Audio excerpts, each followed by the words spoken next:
Iran's UN envoy says Tehran demands compensation from Bahrain, Saudi Arabia, Qatar, UAE and Jordan for their involvement in US-Israeli actions against Iran, accuses these countries of violating international obligations.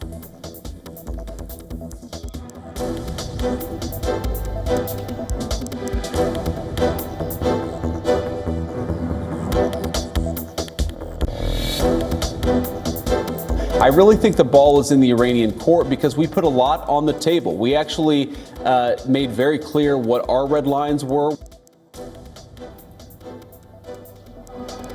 U.S. Vice President J.D. Vance says Washington clearly outlined its red lines in talks with Iran to end the war, and stressing that it is now up to Tehran to act after talks in Pakistan failed to reach a deal.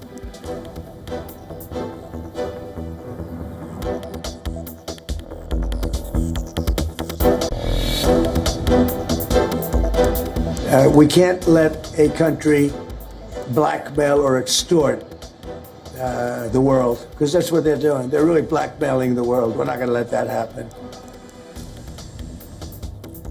Donald Trump warns that any Iranian attack boats approaching a U.S. naval blockade around Iran's ports would be destroyed. The blockade applies to all ships entering or leaving Iranian harbours.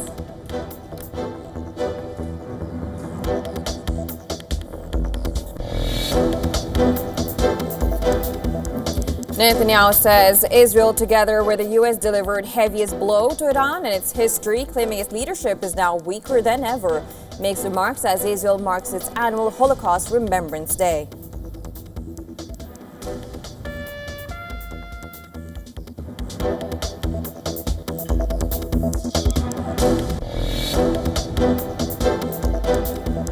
Hezbollah leader Naim Qassem urges Lebanon to cancel a planned meeting with Israel in Washington, rejecting direct negotiations. Meeting between Lebanese and Israeli ambassadors in U.S. is scheduled for Tuesday.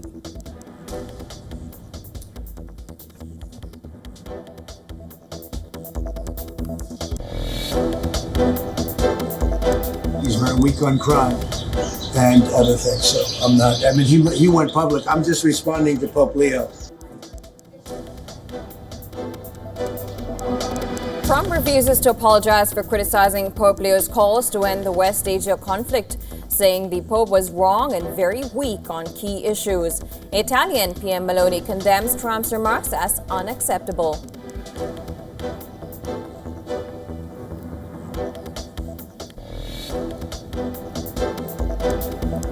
U.S. military says it killed 2 people in a strike on an alleged drug trafficking boat in eastern Pacific Ocean. At least 170 killed in what Trump administration calls a campaign against narco-terrorists in Latin America.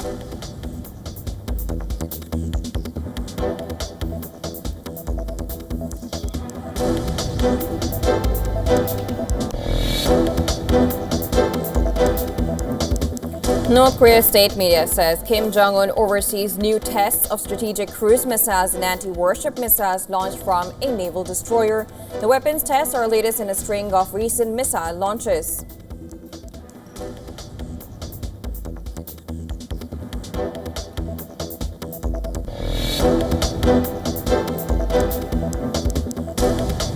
Asian markets rise on hopes of a potential Iran-US deal despite tensions after Washington blocked Iranian shipments in the Strait of Hormuz. US markets also gained on Monday as the S&P 500 and Nasdaq rose over 1% on optimism about a possible resolution.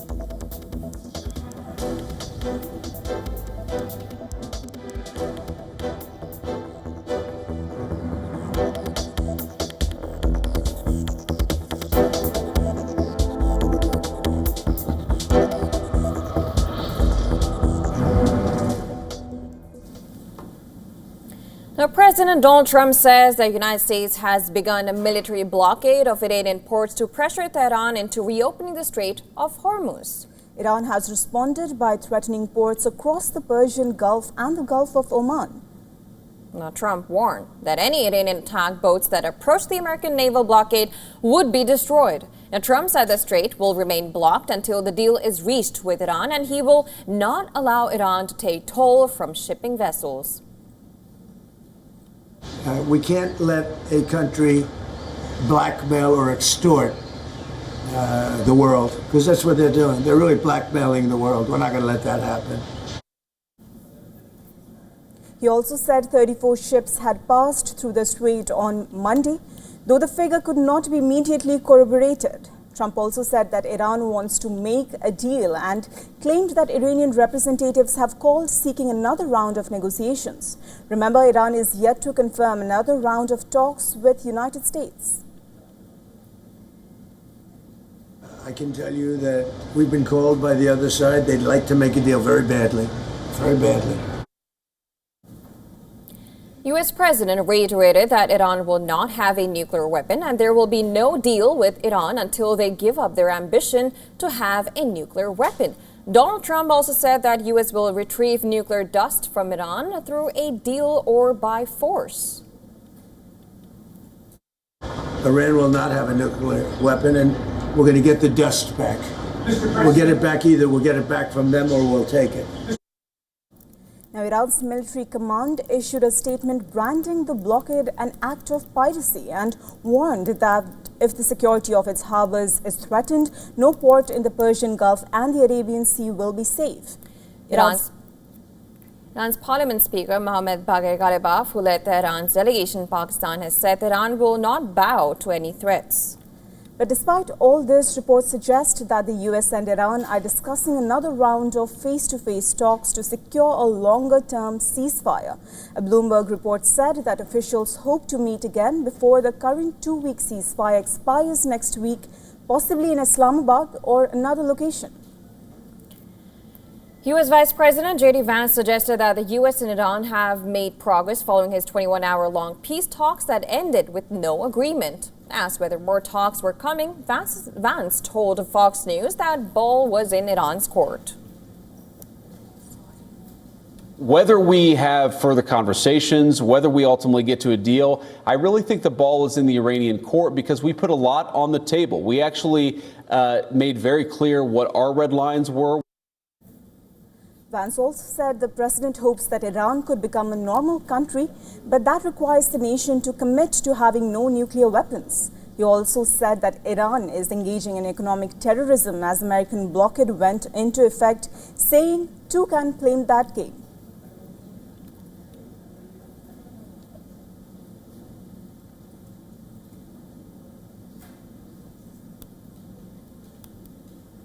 All right, to give us more details, our correspondent from New York, Susan Terani, has sent us this report. The big development is that the U.S. naval blockade of Iran's ports officially took effect at 10 a.m. Eastern Monday. And that marks a significant escalation in the confrontation with Tehran. President Donald Trump made clear that the rules of engagement are extremely tough. He warned that any Iranian fast attack boats that move toward the blockade will be immediately eliminated. At the same time, he also revealed an important diplomatic signal, saying at the White House that Iran has already reached out and wants to make a deal and wants to talk. So what we're seeing right now is pressure and diplomacy happening at the same time. Militarily, the United States is also reinforcing its posture in the Strait of Hormuz. The aircraft carrier USS George H.W. Bush is moving into the region, adding to the naval presence already operating in the Middle East. The strategy appears to be maximum pressure, squeezing Iran's shipping and oil exports while keeping global shipping lanes open and perhaps hoping to push back Iran to the negotiating table. Susan Tehrani reporting from New York for WION World is One. All right, to discuss more on this, we are being joined live by Lester Munson from Washington, D.C. He's a senior fellow at the National Security Institute. Thank you so much for joining us on the broadcast. My pleasure. And now we know that when we talk about like this, ever since the blockade was announced by Trump, there was one question out: what is the purpose of it? Now he was asked this question about whether it's about bringing them to the table. He said it's everything. So at this point of time, do you think Iran will be willing to go on the table after this naval blockade that has been set up by the U.S.? Well, I think it's a question of time and effectiveness. If the U.S. can maintain an effective blockade of the Strait of Hormuz, then the longer it goes on, the more pressure there will be on the regime in Tehran. In other words, if President Trump can manage his own political situation and his military situation, let's say for the next 6 to 8 weeks, I think then you're going to see a ton of pressure on the government in Iran. This is because a blockade of the Strait of Hormuz effectively denies the Iranian government the vast majority of its revenues. And that's going to put a huge amount of pressure on the regime. It won't be able to pay its workers, to pay its security forces. And you could see a real undermining of the security of the regime. The government knows that. And I think their bellicose statements now and their kind of provocative remarks about Iran will never, bow before pressure, that kind of thing, is directly related to the fact that they know they have a limited amount of time before the blockage of the Strait of Hormuz really affects their ability to make decisions here.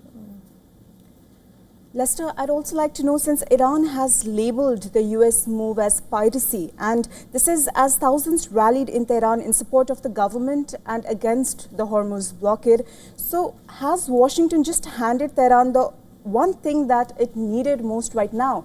If I may say, it is unifying a national grievance, and that makes Iran more stronger.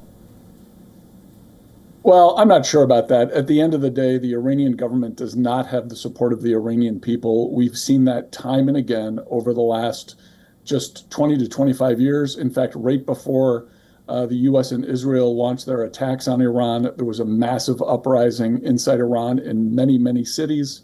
Plausible reports were coming out of Iran that tens of thousands of these protesters were killed by the government. So I think the government knows that it's on very thin ice with its own people. And this move by President Trump to cut off their revenues from the Strait of Hormuz. And this is where the government of Iran gets most of its funding and most of its revenue comes from the export of its energy resources through the Strait of Hormuz. If that is cut off, the regime has nowhere to go, really, when it comes to providing the resources it needs to govern and to oppress its own people. If it can't pay the security forces, they're not going to turn out to stop these protests. And I think the government knows that, and they're very concerned about it. But again, this is not just Iran who's suffering. When you talk about Strait of Hormuz, there's a lot of people involved in it, which is, of course, the global economy as well. So do you think that Iran will be able to, even if they're under pressure, they will be able to stretch it so long that it would become a major problem for the global economy and not just Iran at that point? Well, this is the big question. Can President Trump manage the politics, global politics and American politics, in order to keep this blockade going? He's going to need to find additional energy sources for the world. He's done a little bit of that with his move in Venezuela. He's kind of unlocked some energy resources there that the U.S. can use strategically to fill gaps in the market while the Iranian pressure is happening. So that's the big question. Can President Trump balance the needs of his friends and allies in the Middle East who very much support his war against Iran? At the same time, can he manage relations with Europe, which is much more skeptical of what the U.S. has done in Iran? Lester, you mentioned global politics, and just as you speak of it, I'd like to get your attention towards the United Kingdom.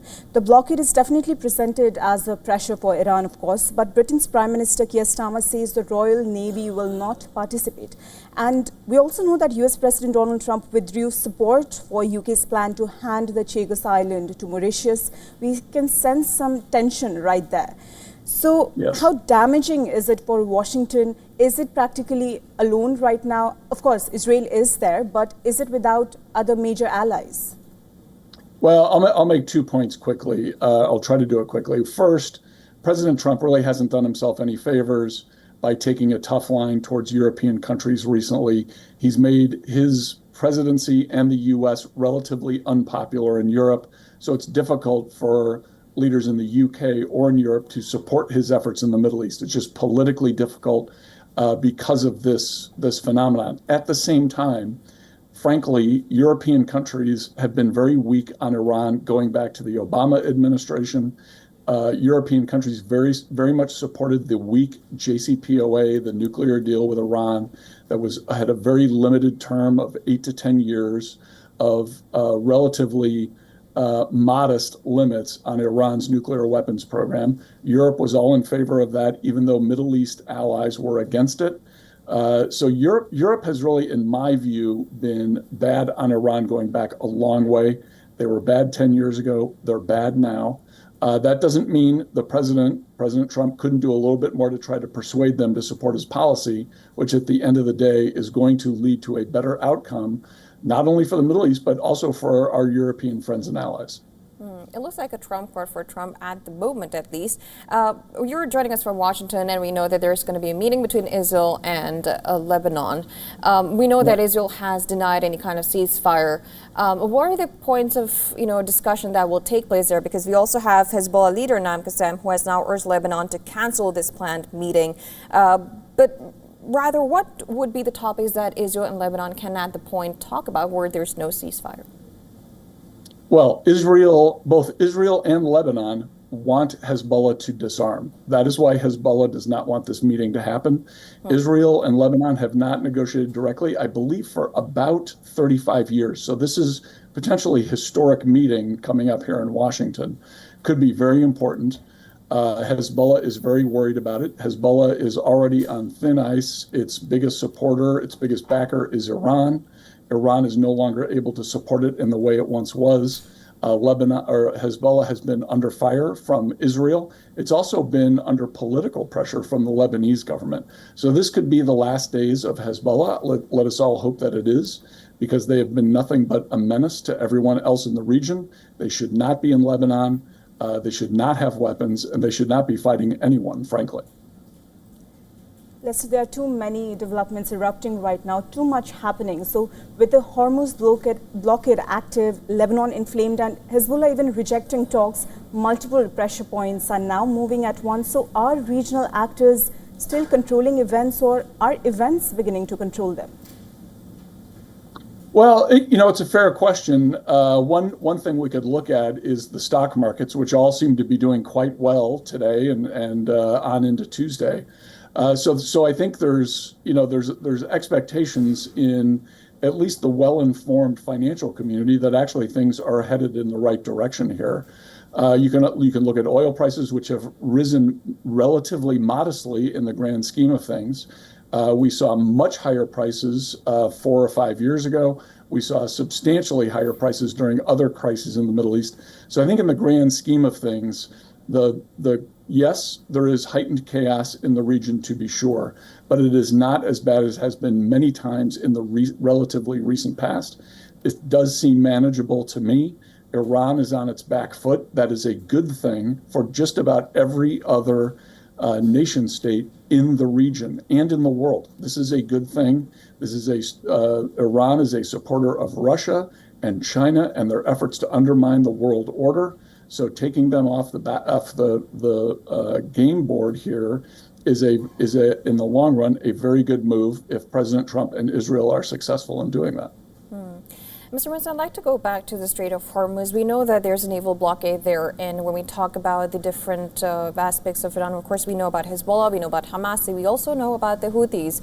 Houthis have before warned of blocking, and they have also done that so during the Israel-Gaza war, where they blocked the Bab el-Mandeb Strait. Now, these are, of course, it's on the other side, but then that's also the fact that they can act at this moment. Do you think that would be another trump card, as I would say, for Iran at the point where there's a naval blockade in the Strait of Hormuz at this point? So do you think there will be any action that Houthis might take? Well, they could. We have not seen much from them since the Iran war started a few weeks ago. I think they've fired maybe 1 or 2 missiles. So there's a real question as to whether they're actually able to do anything that would dramatically impact shipping in that area. We have not really seen that thus far. It's possible they're biding their time and waiting for a later moment. That is entirely true. We'll see what happens, as they say. But Israel has been specifically targeting Houthi forces in Yemen. So have the United States. So have other actors in the region, including the UAE and Saudi Arabia. So the Houthis may not be the force they once were. They've been facing a lot of antagonism because of their unprecedented attacks on shipping in the region. We'll see if they have any capability left. I suspect if they had any, we would have seen it by now, but I don't want to say that for sure. Well, of course, we'll have to, again, wait and see for the couple of days how that pans out in West Asia region, because it's not something just impacting the West Asia region, it's impacting the whole world. Thank you so much, Mr. Munson, for joining us on the broadcast and giving your insights on this. Appreciate it. My pleasure. Thanks for having me. Well, a day after launching a scathing attack on Pope Leo, U.S. President Donald Trump has refused to apologize for his comments on the pontiff.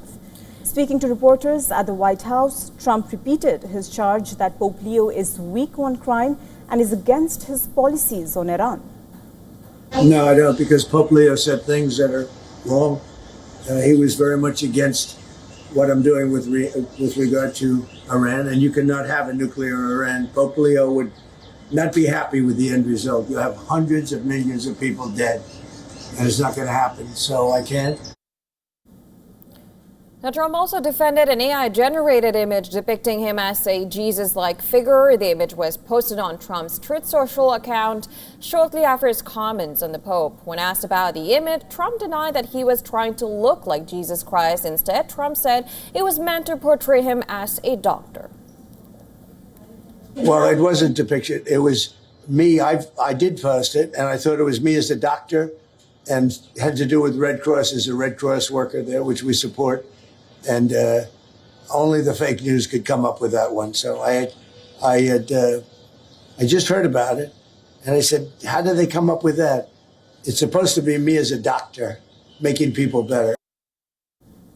Now, the AI-generated image has led to an outcry from religious leaders, including prominent conservative Christians who are considered among Trump's biggest backers. Amid severe backlash, Trump deleted the image from his Truth Social account on Monday. U.S. Vice President J.D. Vance has also weighed in on the controversy. In an interview to Fox News, Vance appeared to defend Trump's comments, saying that the Vatican should stick to the matters of morality. Again, I don't think that it's particularly newsworthy, but I certainly think that in some cases it would be best for the Vatican to stick to matters of morality, to stick to matters of what's going on in the Catholic Church, and let the President of the United States stick to dictating American public policy. As the row intensifies, Pope Leo has said that he will continue to speak out against war.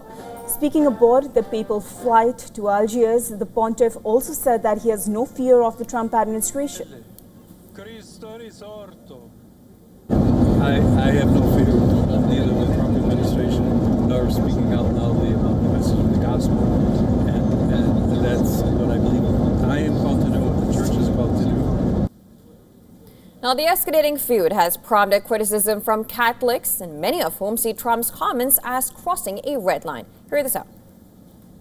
I'm kind of disappointed of how he reciprocated that position to our God, but that's his opinion, and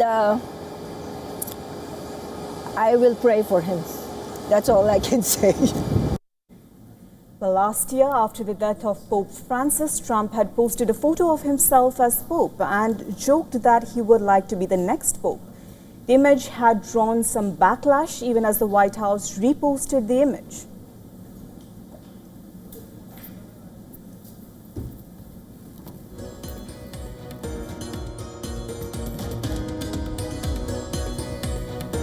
All right, well, it's time for a very short break on World DNA. Don't go anywhere. Coming up, Democratic Representative Eric Swalwell has said he will resign from the Congress a day after suspending his bid for governor of California. We'll get to you all the details on the other side. Keep watching WION World this morning.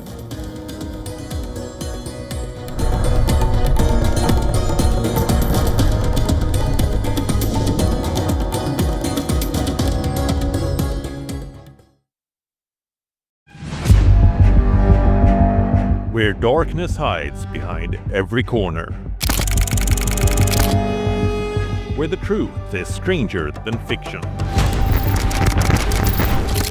A show that dives deep into the stories which shock and mystify. Unsolved murders. Psychopaths who defy explanation. International war crimes. And millions swindled in financial fraud. The victims, the accused, and the sinister plot. Prime Crime is your front row seat to darkness.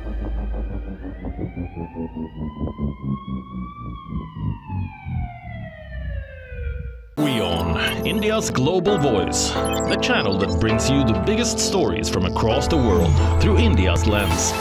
Now available in more than 190 countries worldwide. Because we believe that the world is one. Watch us in Africa, Europe, USA and Canada, South America, Asia Pacific, Middle East and North African regions. Also available on these digital platforms across the world. WION. World is one. 5 states, 1 powerful voice. From Tamil Nadu to West Bengal.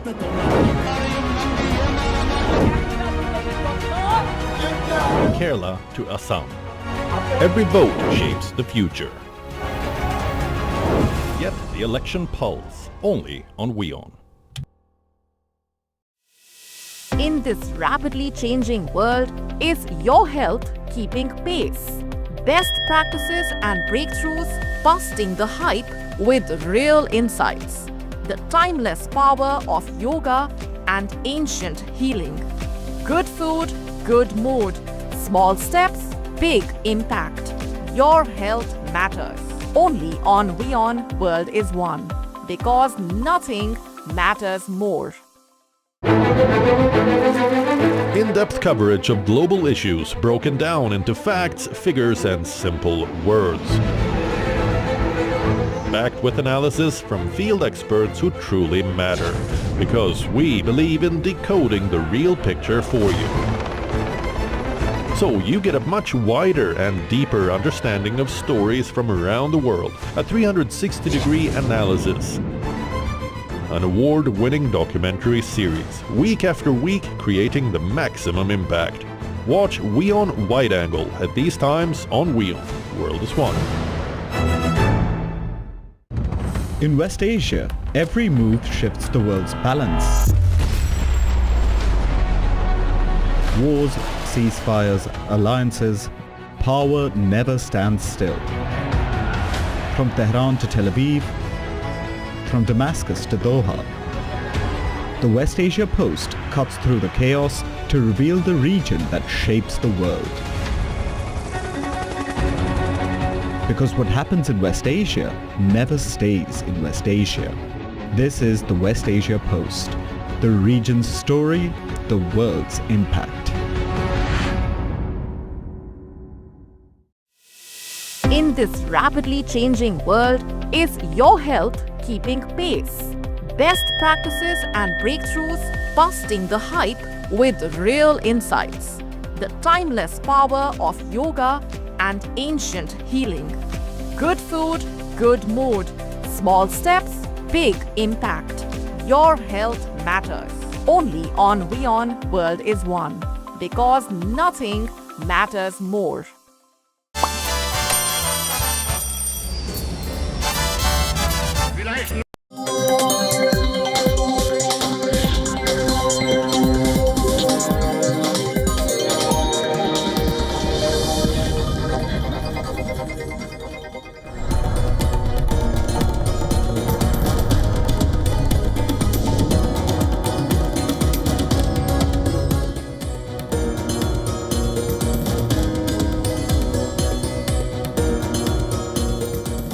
Welcome back. Thank you for staying with us. I'm Kripa with Josna. This is World DNA. Let's start with a quick look at the headlines.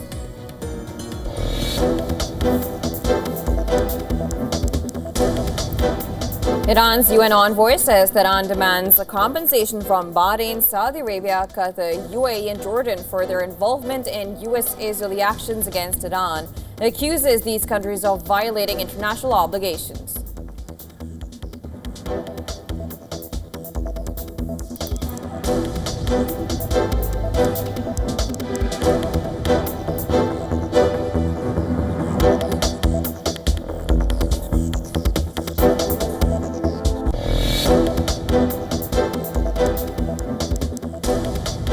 Trump claims 34 ships passed through Strait of Hormuz, calling it highest numbers since closure began, as Washington begins blocking ships from entering or exiting Iranian ports, says other countries will assist in this effort.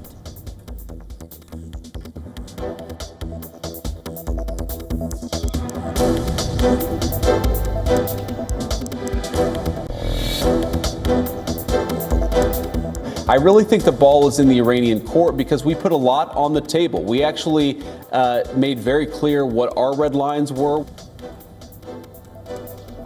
U.S. Vice President J.D. Vance says Washington clearly outlined its red lines in talks with Iran to end the West Asia war, stressing that it is now up to Tehran to act after talks in Pakistan failed to reach a deal.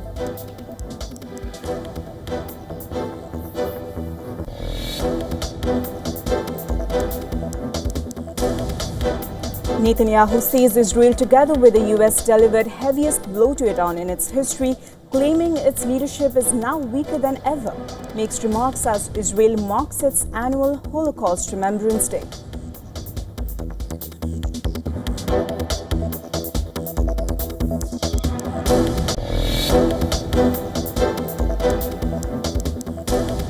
Israel's military says it struck around 150 Hezbollah targets in southern Lebanon over the past 24 hours as the country prepares for peace talks with Lebanese officials in Washington.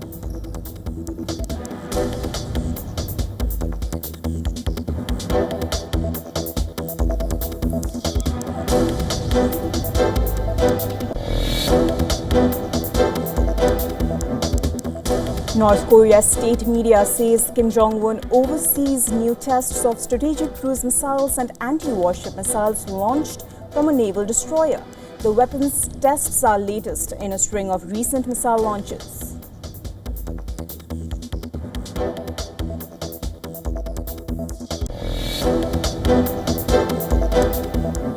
Oil prices fall in Asian trade as prospects of Iran-US dialogue eases supply concerns linked to the Strait of Hormuz blockade.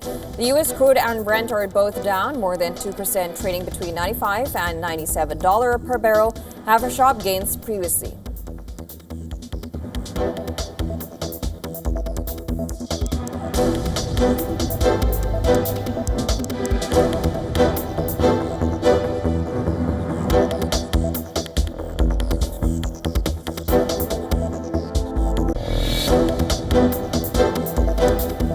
Liverpool will need to take inspiration from the historic comeback against FC Barcelona in 2019 if they are to progress in the UEFA Champions League. Arne Slot's side trailed the reigning European champions 2-0 in the quarterfinals.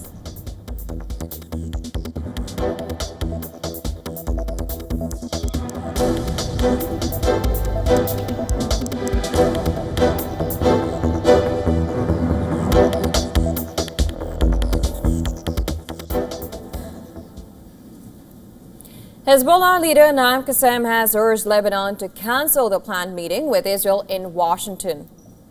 In a televised address, Qassem reiterated Hezbollah's rejection of direct negotiations with who he referred to as the group's foe.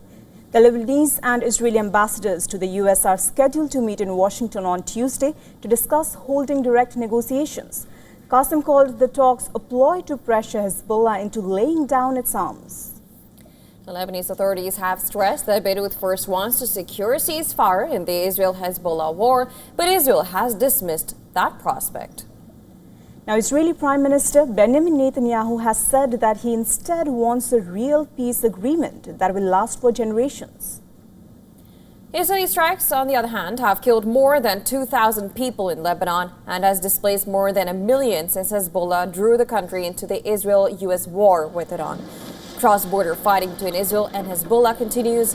Israel said on Monday that a large wave of airstrikes in Lebanon last week killed 5 Hezbollah commanders, along with more than 250 fighters from the Iran-backed group.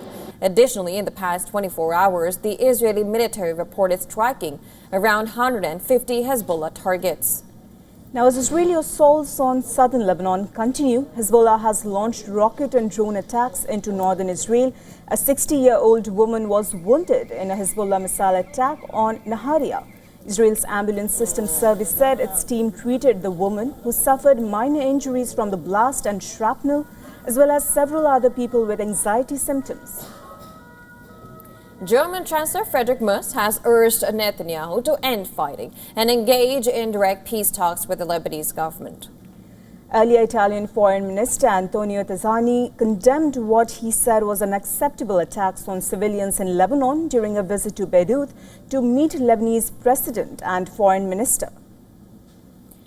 Israel has condemned Tajani's statement and summoned Italy's ambassador in rebuke.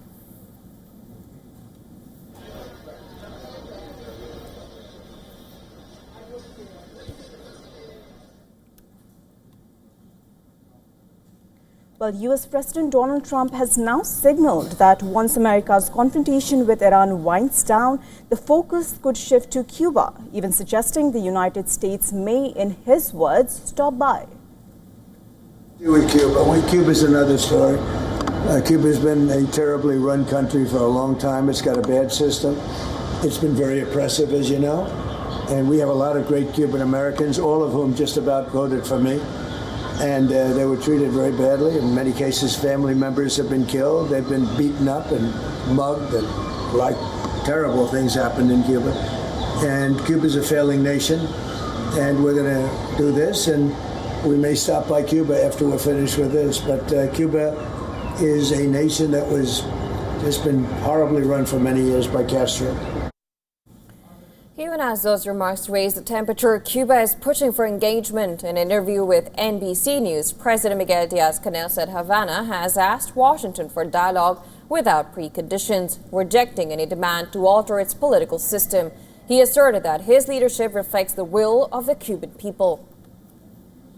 Diaz-Canel warned that any invasion would carry consequences for Cuba, the United States and the wider region, stressing that the country would defend itself if necessary. Well, on the ground, Cuba has reinforced that stance with action. Defense day drills at Isla de la Juventud featured artillery fire and tank deployments. The exercises form part of Havana's designation of 2026 as a year of defense preparation, with regular nationwide drills aimed at readying institutions and civilians for military contingencies and natural disasters. The backdrop to all this is a steady escalation in rhetoric. President Trump recently said he would have the honor of taking Cuba in some form, adding that he believes he has broad authority in dealing with the neighboring nation, with Washington projecting assertiveness and Havana insisting on dialogue without conditions. The standoff continues to deepen.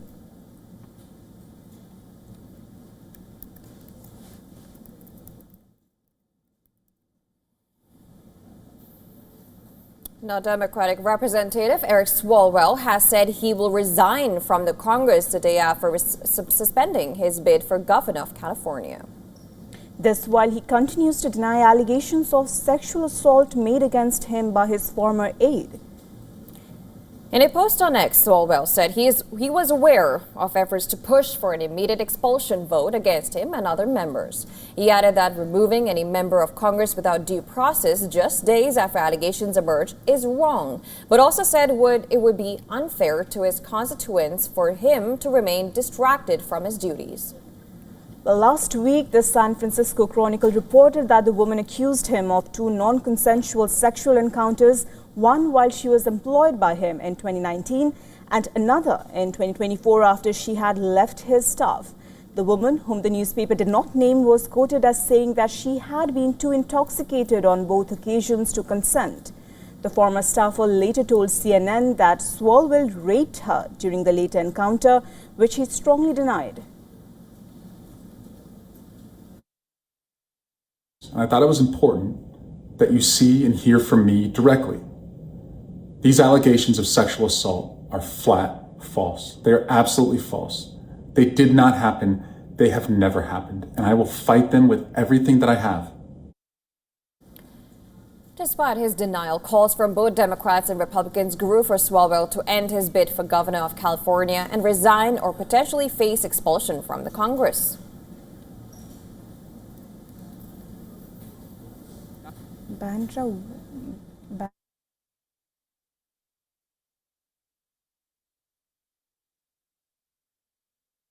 Attacking that state and its officials.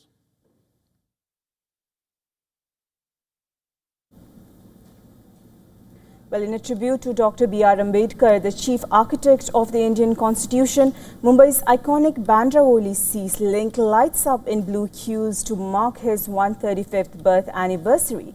Take a look at these visuals.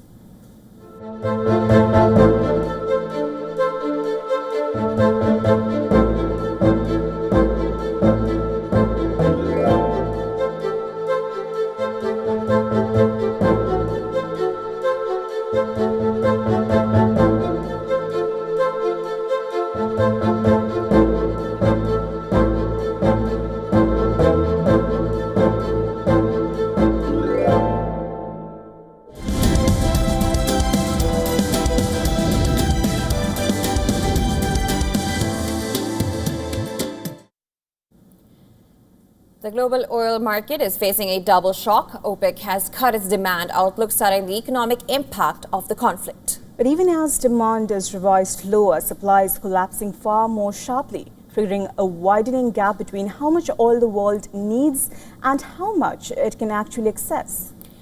Now, OPEC, which accounts for 35 to 40% of total crude oil production, has lowered its global oil demand forecast in the second quarter by 500,000 barrels per day. But the bigger story is on the supply side. OPEC's crude production has plunged by a record 7.56 million barrels per day in March, which is a decline of nearly 25%. Iraq, Saudi Arabia and the UAE have all recorded steep output declines, highlighting the scale of disruption across key producers. These producers have now turned to alternative export lifelines. Saudi Arabia is ramping up flows through its east-west petrol line, routing crude to the Red Sea. The UAE is pushing exports via the Fujairah pipeline, bypassing Hormuz entirely. And Iraq continues to rely on its northern route through Turkey to access Mediterranean markets. But these alternatives come with limits. Combined, these pipelines can move roughly 6 to 8.5 million barrels per day at best. And that is significantly lower than the 20 million barrels per day that typically flows through Hormuz. The disruption is hitting oil importing economies the hardest, especially in Asia. The reason lies in the simple understanding of how supply chains work. Oil is a key ingredient for almost every industry. But beyond oil, fertilizers, chemicals, gas, and several essential commodities that pass from the Gulf are now missing from the global supply chain. While the immediate impact is highly visible across export-heavy industries across economies, the long-term impact could be more dangerous. It's important not to forget all the other sort of energy streams that are being affected potentially in even more critical ways than oil is right now. One of the principal ones is, gas and liquefied natural gas with, a key producer globally, Qatar, shutting down effectively its production through a mixture of, attacks in the region and the inability to export. About 20% of the world's liquefied natural gas passes through the Strait of Hormuz on a daily basis as well. So the impact that this has on several different industries is critical. An oil shock rarely stays contained. It spreads across the economy. It starts with crude. High oil prices push up fuel costs, petrol, diesel and aviation fuel. Now that feeds directly into transport and logistics, raising the cost of moving goods globally. Next comes industry. Oil-linked inputs like plastics, chemicals and fertilizers become more expensive, driving up manufacturing costs. Now food inflation follows as higher fertilizer and transport costs hit agriculture. Central banks are then forced to respond with tighter monetary policy even as growth slows, and the result is a classic macro shock involving high inflation, slowing growth and rising stagflation risks.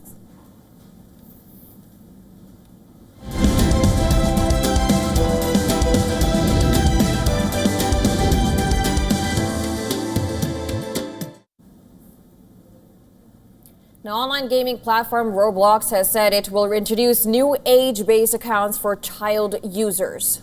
This as global regulators step up scrutiny over child safety and online exposure on gaming platforms.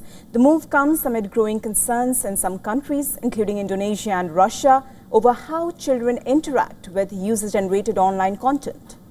Roblox says users aged 5 to 8 will be placed in Roblox Kids accounts, while children aged 9 to 15 will be assigned to Roblox Select accounts. The system will be activated using age verification or parental confirmation and will begin rolling out in early June. The company says content will be filtered based on age groups with strictest safety and mature content controls for younger users. Chat features will be turned off by default for younger accounts and only gradually enabled for older child users. Roblox says all content and games will now pass through a multi-step review process, including developer ID verification and security requirements. The platform has faced increasing global scrutiny, especially in Indonesia and Russia, with regulators raising concerns over child safety and exposure to inappropriate interactions online. Now, Roblox says the changes are part of a broader push to improve trust and safety across its platform, as scrutiny over child online spaces continues to intensify.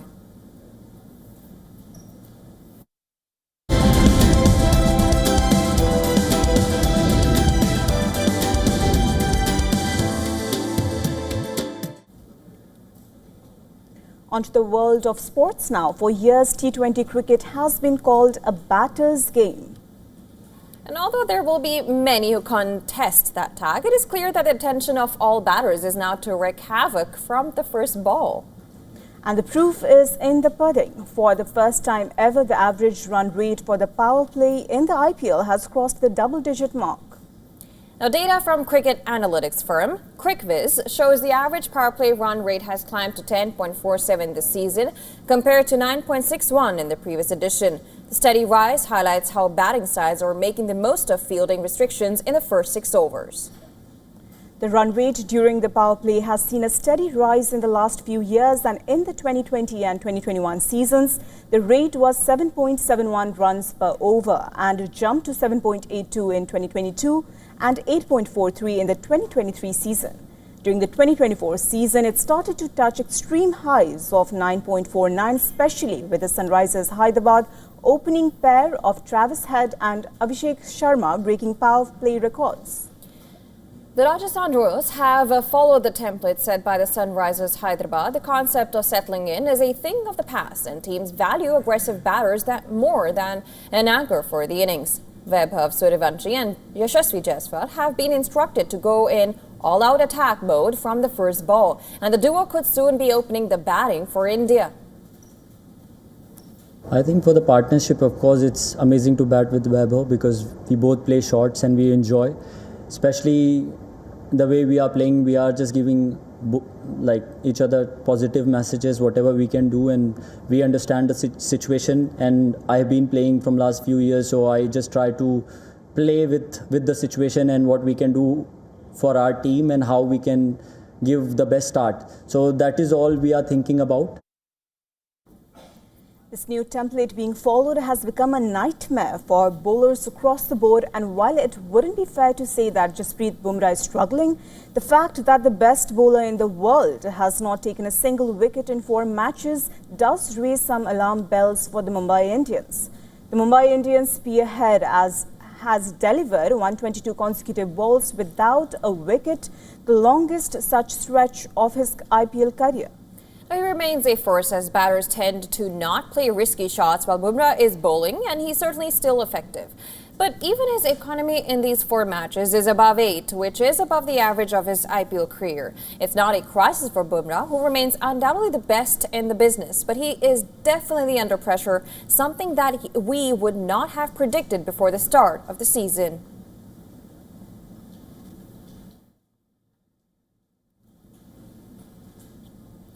And thousands of revelers flood Silom Road in Bangkok to celebrate the Thai New Year, also known as Songkran Festival, with a massive water fight. Take a look at these visuals.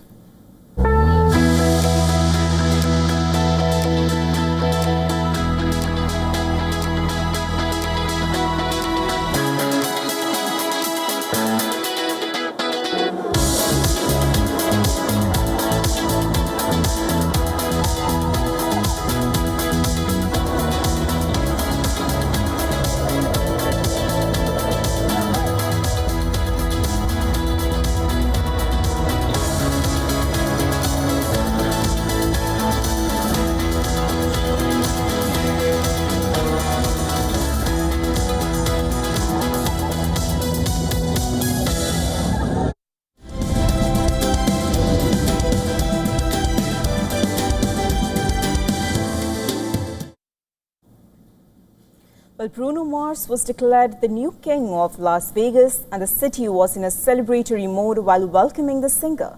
Bruno Mars made quite the entrance while riding down the Las Vegas Strip in a pink lowrider with two showgirls at his side. It was a throwback to one of his most popular music videos.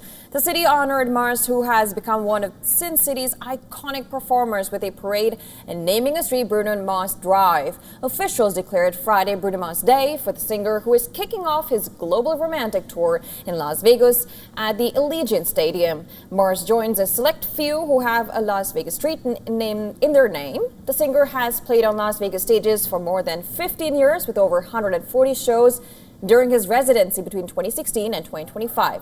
2 years ago, he opened the Pinky Ring, a cocktail lounge and nightclub.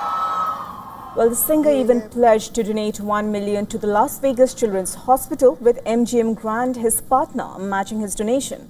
The celebration ended with a brief performance by him and his band, the Hooligans. Hundreds of people waited for hours to see the performer in hot temperatures.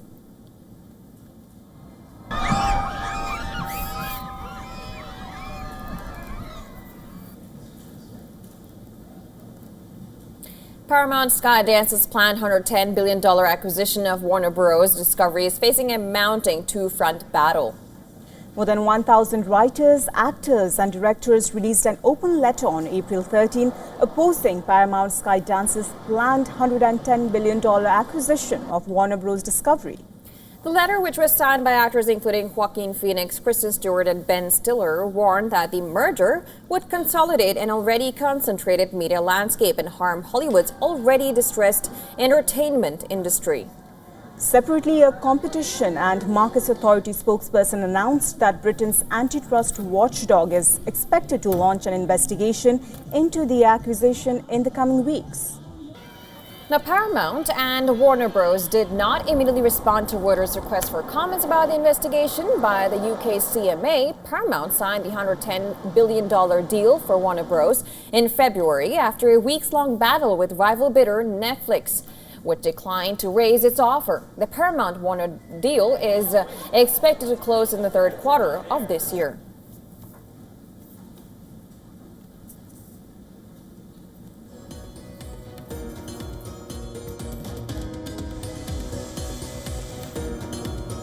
Let's now take a look at some of the top climate stories making headlines across the world. We'll leave you with this, but stay tuned to WION World is One. Thank you for watching.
From the bustling trading floors of Wall Street to the vibrant exchanges of Asian stock markets, WION breaks it down for you to make sense of what's happening, as we reveal the key factors behind events, strategic battles, and the game-changing business decisions that shape the world. We bring you all of this and more on World Business Watch.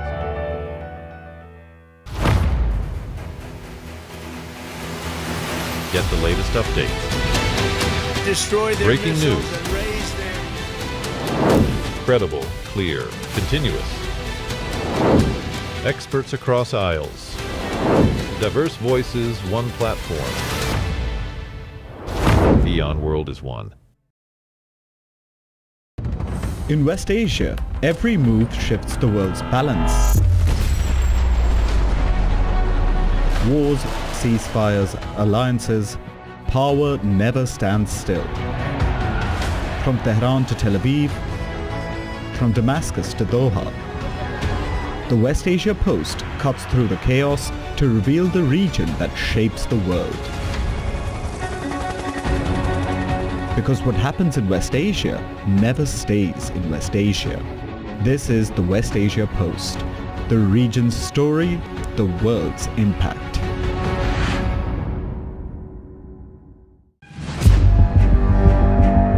Where darkness hides behind every corner.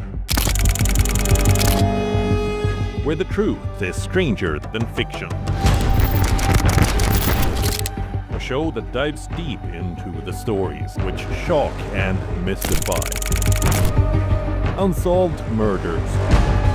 Psychopaths who defy explanation. International war crimes. And millions swindled in financial fraud. The victims, the accused, and the sinister plot. Crime is your front row seat to darkness.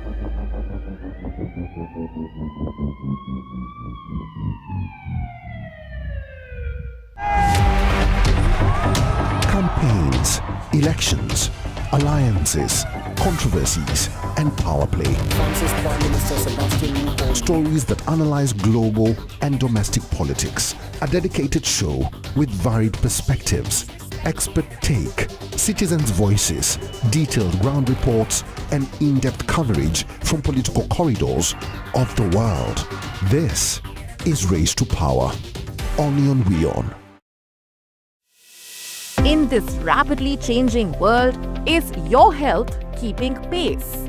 Best practices and breakthroughs busting the hype with real insights. The timeless power of yoga and ancient healing. Good food, good mood. Small steps, big impact. Your health matters. Only on WION World is One.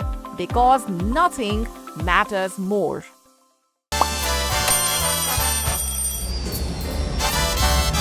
Vielleicht nur als 5%.